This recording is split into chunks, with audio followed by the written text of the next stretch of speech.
I'll be talking about subsequently.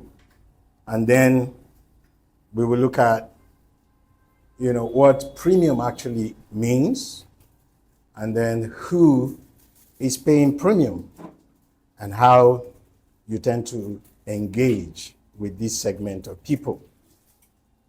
How you're able to engage with this segment of people. So let's just have a quick overview of the Nigerian real estate market. I'm going to use a couple of statistics. I like statistics personally. Number one, because they say numbers don't lie. Number two, because also it can make a great impression, so you're likely to remember when the numbers hit hard. All right? So I'll be quoting from Statista. Statista is a survey and research organization that's really making wave in Nigeria today. And what they said is that the real estate market is anticipated to achieve a value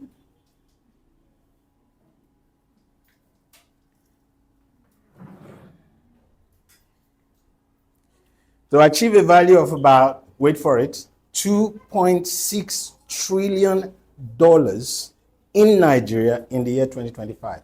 I didn't say 2.6 trillion naira. I didn't say $2.6 million. I said $2.61 trillion in 2025. Again, they say among the various segments within the market, the residential real estate is projected to account for $2.25 trillion. So, of course, commercial real estate, residential real estate, and they're saying residential real estate is the main business. It is projected to hold as much market value as $2.25 trillion in 2025. And guess what? Over the period between 2025 and 2029, which covers their projections, they are saying the CAGR, which is the compound annual growth rate, is going to be as high as 6.91%, meaning that by 2029, the market volume of real estate in Nigeria would be around $3.41 trillion. That's massive. That's so massive, it challenges the Nigerian budget, Nigerian annual budget. So when compared globally, Nigeria is projected to generate the highest value in the real estate market in 2025. And then, as I told you, residential real estate is experiencing a surge, but in that, circle, it is still the luxury apartment that is gaining much more traction than all the other types of real estate that is being sold. And it's across major cities in Nigeria. It's not just in one location, maybe Lagos or Abuja. It's happening across the country. So the properties that are regarded as luxury are usually sold at a premium, right? But what is a premium? What is premium?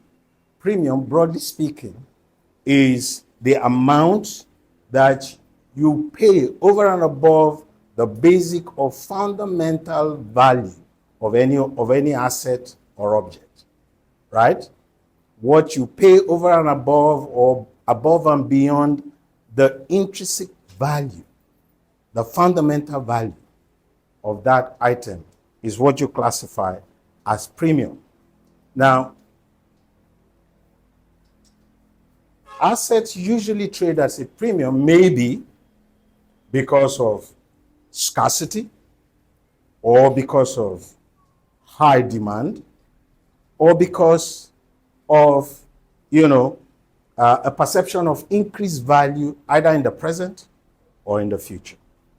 These are the things that drive, the premium market. I hope you're getting what I'm saying. Hopefully by the time I finish speaking, maybe there'll be an opportunity to ask one or two questions. Those who regularly buy these assets or objects are what we classify as high net worth individual. I'm sure you've heard that before. The HNWIs. They are all over the place. And so who is a HWI, or what qualifies you to be ranked among a high net worth individual bracket?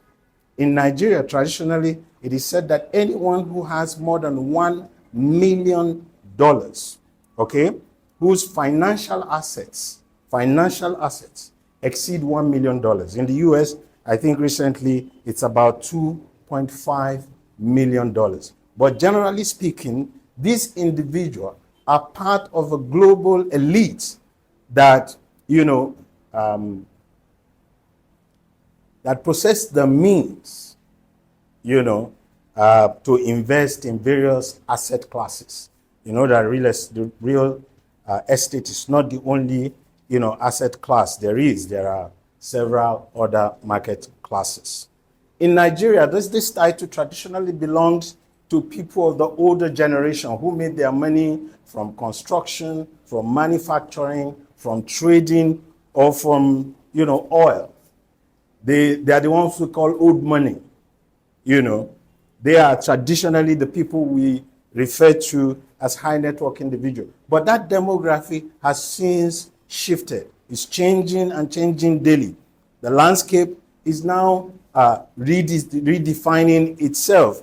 Wealth has moved from, those factors, primary factors that produce them, and the people that hold them, to a new generation of, wealth building platforms and, a demography of people. So what you see now is that these individuals that are now being classified as high net worth individuals are young. They don't play in the traditional assets. They don't play in the traditional wealth building terrain. They are much more. They're building their wealth from disruptive financial ecosystems. They are generally disruptors and innovators. They are making their money in entertainment, in the creative.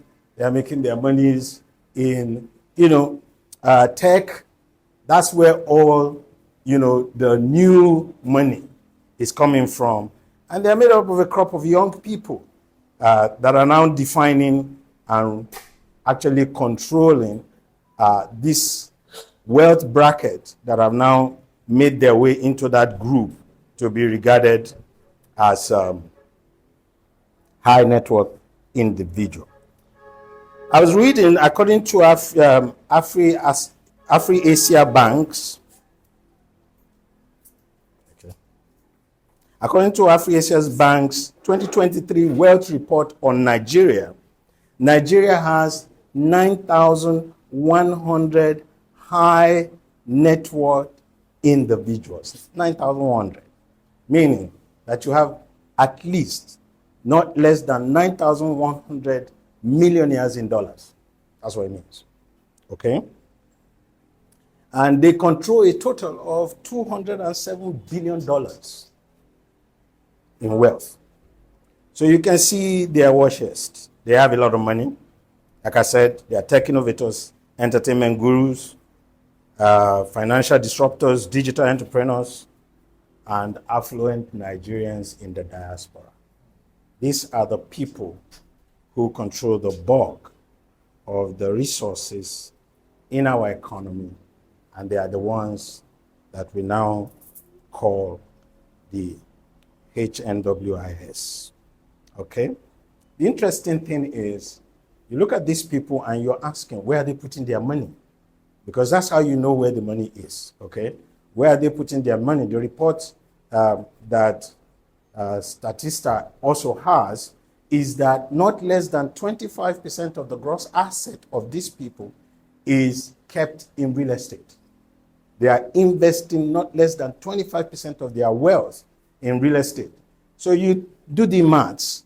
If you do the maths, I told you that they control a total of somewhere over little over 200 billion US dollars. So 25% means that at least there's an available 50 billion US dollars in investment in the hands of these people, and they are looking at the real estate market. So the real estate market is number one choice. The second is, paper assets, or you might just call shares and all other assets in that category. So there's money. There's money there. So we now know that there is a boom in the real estate market in this country, and the unbelievable amount that it is attracting. We now know those who control or who are putting those monies in the market, those who are, investing, which we have called the high net worth individuals. And we know the volume they are investing. The question now is, how do you relate to these people? How do you relate to them? What attracts them? How do you sell to them? Why do they buy? These are the key questions you have to answer. If this guy is the one who is spending, how do I relate to him? How do I make sure that I get in his good books so that I can, have access to some of his investment capital? Okay? So there is a psychology to it. The rich have a purchasing behavior. They have a behavior, the way they think, the way they buy.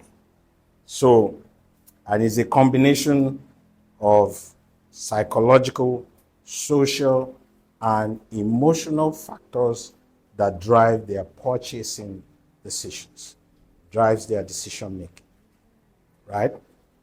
So I will list just a few.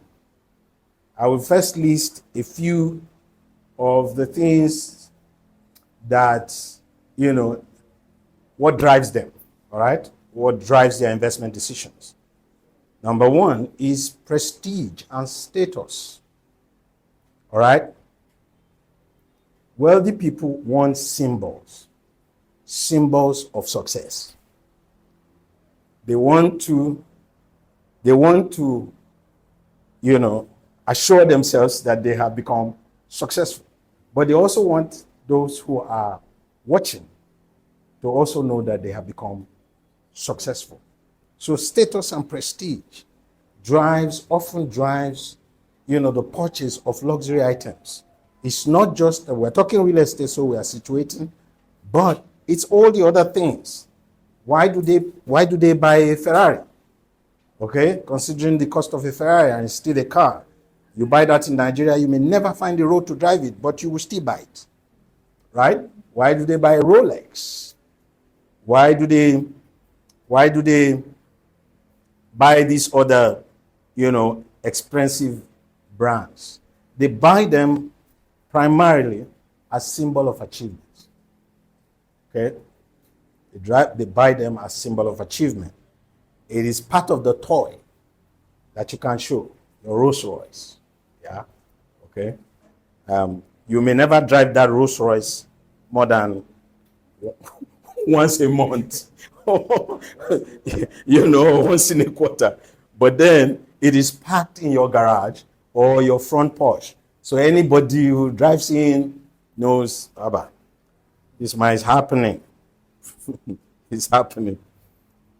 The next thing is quality. Impeccable attention to details.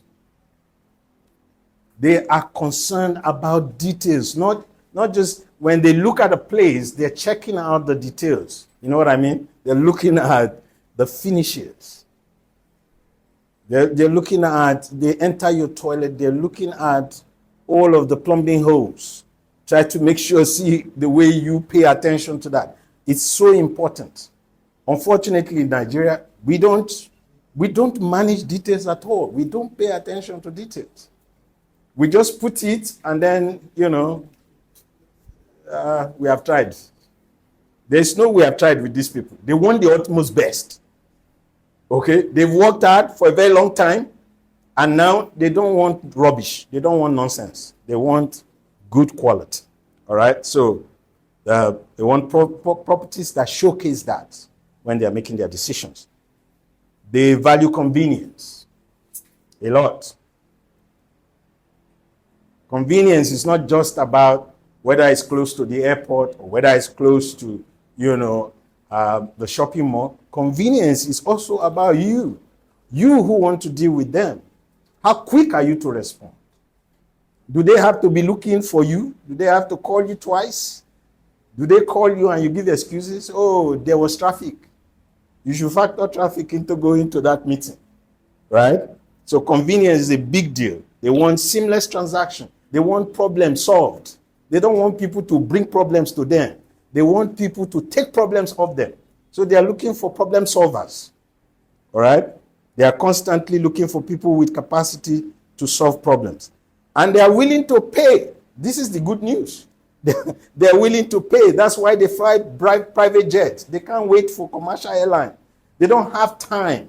They are willing to spend time to buy money. Most people want to spend money to buy time. And so most people want to spend time to buy money. You know what I mean? I'm going to Ibadan, okay? If I get... No, Ibadan is too close. I'm going to Abuja. Somebody wants to go by road because he wants to save money. Another person is flying because he can't afford that time. He cannot. So he would rather buy the time than the person who wants to use time to save money. The difference is always clear. Their wealth will speak. All right? They want emotional satisfaction. Right? They want experiential purchases. That's why storytelling does well in selling real estate. Or anything, as a matter of fact. If you can tie a story to it, a story that makes that, that links what you're selling or what you're offering to their emotions, you are likely to get a sale. For instance, if I say to you that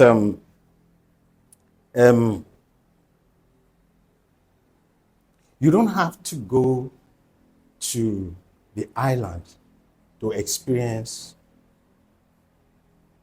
the life of Ikoyi. What if I bring it to your doorstep here at the mainland? I'm doing something to his mind. I'm telling him, I'm connecting his emotion. You don't have to uproot from here. This place where you are now is where you want to be. But what can likely move you there? I have brought it to you. So you don't have to even, uproot yourself. So these people prioritize experiential purchases. That's why they want VIP lounge.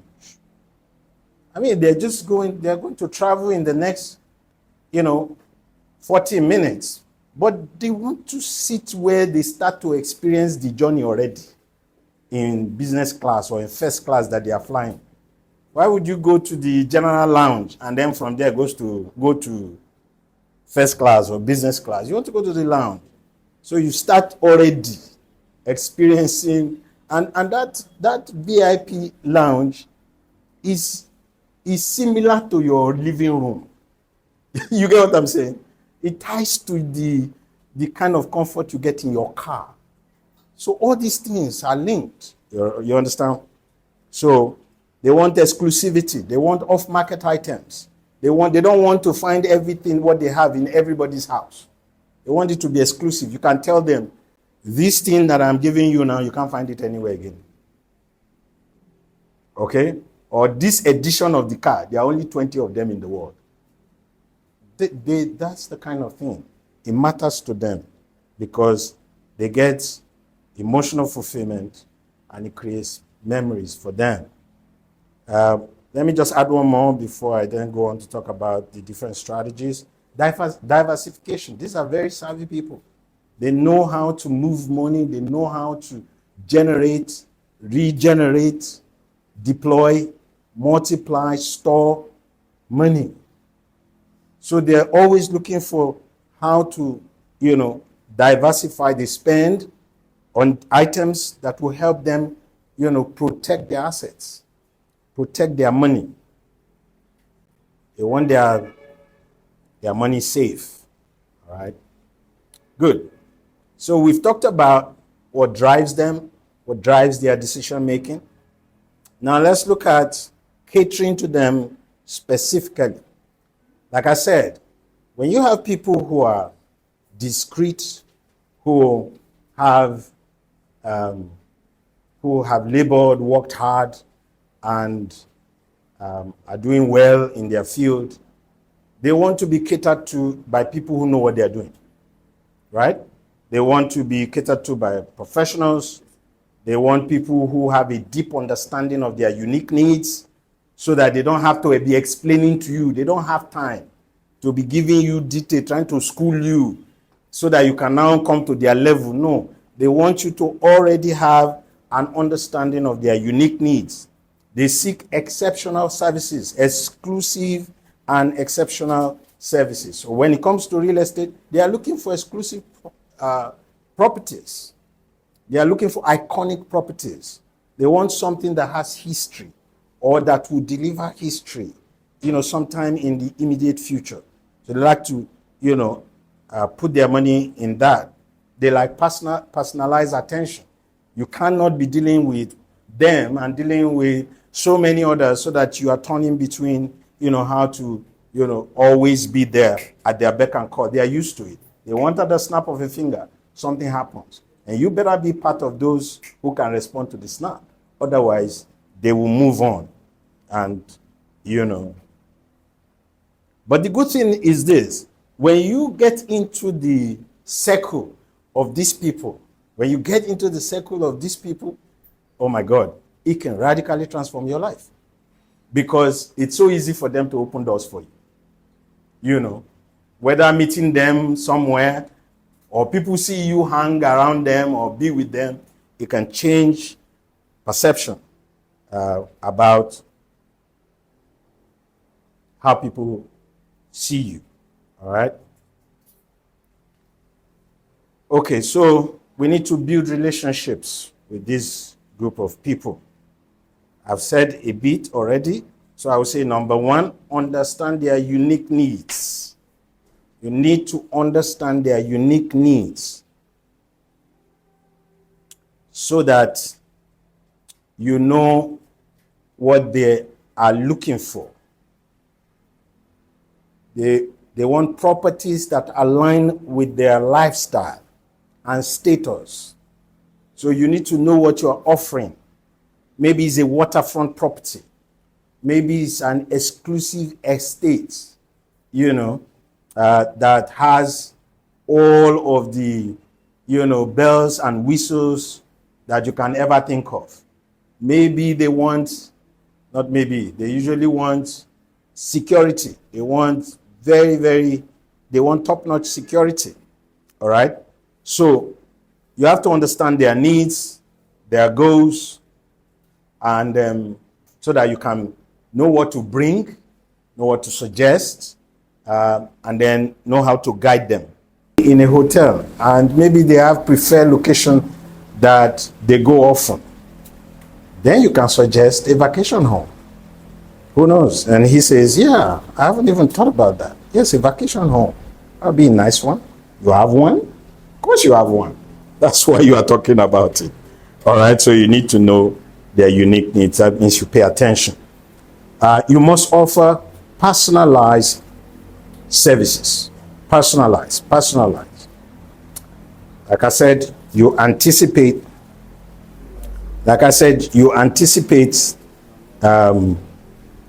their preferences. You should be able to do property tours, maybe virtually. They don't have the time to drive with you from VI to mainland or from mainland to VI just to go and check out your property and see, but you can have a virtual tour for them as designed to help them see and highlight the areas that you know are of interest to them. Okay? So, like I said, you also have to be available on schedule. Always make sure these people always value their time. I remember once I was in, we went with a partner of ours. We know that there is a project. We know we don't have the capacity to do the project, but there is a group that we know can do the project. And this man is so influential that when he picks his phone and call, and he will call a minister, and in 15 minutes the minister is there. He's not in office, so doesn't hold any political appointment. And then so we brought this guy, and he has been introduced, and then he said, "Where are your documents?" And then the guy said, "Sir, give me 5 minutes." Sir, why did you bring this man? Give me 5 minutes. And I was like, oh my God. Even our credibility has been negatively impacted. How do we bring somebody we didn't check, you didn't have everything ready, you know? So they don't suffer fools likely. Yeah? Okay. So try number 3, build trust and credibility. It's very important. Position yourself as the expert. You must position yourself as the expert in the area in which you are looking to serve these people. All right? And it means that you have a deep knowledge of the market. You know what's available. You know the trends in the market. You even know how to compare asset classes. Do you understand what I'm saying? That, okay, so the performance of the different asset classes, you know them. So that when this discussion come up, you can even tell him, I know that, you know, people are looking at this area and this area, but would you believe the return here is 19%, the return here, maybe digital assets like cryptocurrencies, and then you list and say, well, look, this is what is going on there.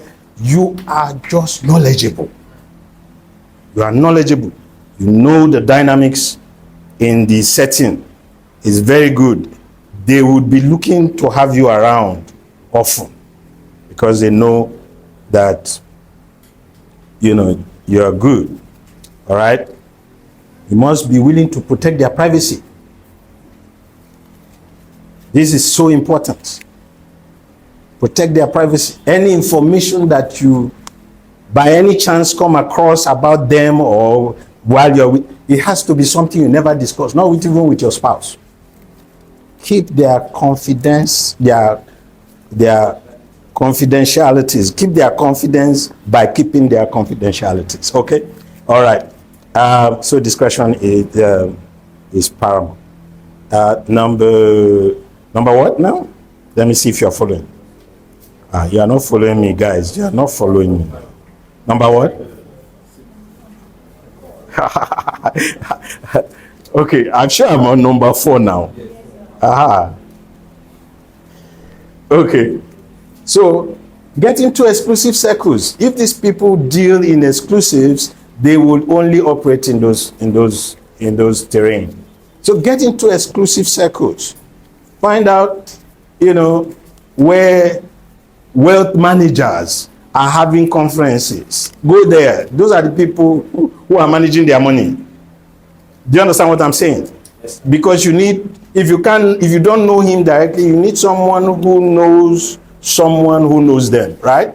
Or you need someone who knows them. So always make sure that, you know, whether it's luxury consultants, always, you can enter, I don't know, I can't remember if Polo is still here, but, you know, the Polo shop, you go there, sometimes just look around. You're not buying Polo because you're not buying any of the any, any of the items. But you go there, you know, you are looking at, nobody's going to stop you from looking, right? You're looking around, and then maybe just that time, you know, someone comes in and he's saying, do you have so and so and so? And you know, by the time they bring it, and you know, you must master how to approach. Yeah, you must master how to approach. Excuse me, sir. No, sir, you must master how to approach.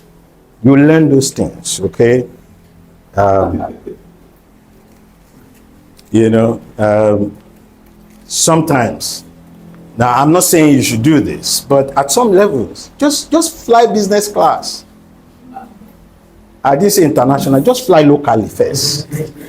Okay, just fly locally first. Yeah, and then you sit next to somebody, and it's not out of place to say, hello, sir. It's a pleasure to be sitting next to you. My name is, this is what I do. And he won't say, shut your mouth up, I don't want to talk to you. Oh, okay, is that what you do? Right, great to see you. So, here's my card, sir.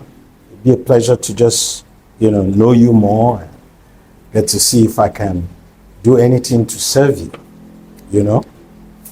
Before you know, you get the card, you have access.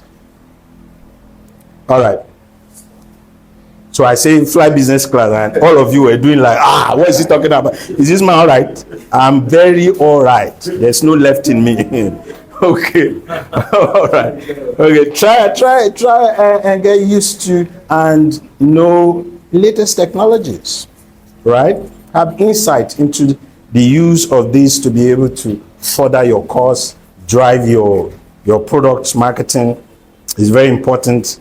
Get, you know, market reports, investment projections, look at what, you know, people are doing in real estate with blockchain, with all these different things. Just know how you might be able to find an angle that may open a conversation, or at least may help you to serve them better. Don't go for immediate results with these people. Sir, it's a marathon. Take your time. Be there serving, not demanding.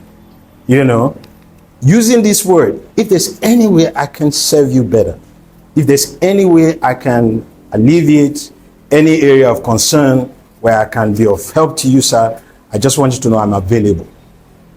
I'm not selling real estate at this point. I'm just getting to know and serve and be there so that, you know, I can. So nurture your relationship for the long term. You may not make a sale now, but down the road could take you 3 months, 6 months, 1 year. Eventually, once you are able to win their confidence, it then becomes easy to begin to, in fact, one day maybe he's the one who says, but you say you sell properties, and you say you are a real estate guy. What do you people have now? What are you people really into at this moment? Maybe the question just even shows up from, you know, the source itself. You are not even the one who is pushing your agenda. All right. And then let me just add this one: referrals. Like I said, if you get into these people's circle,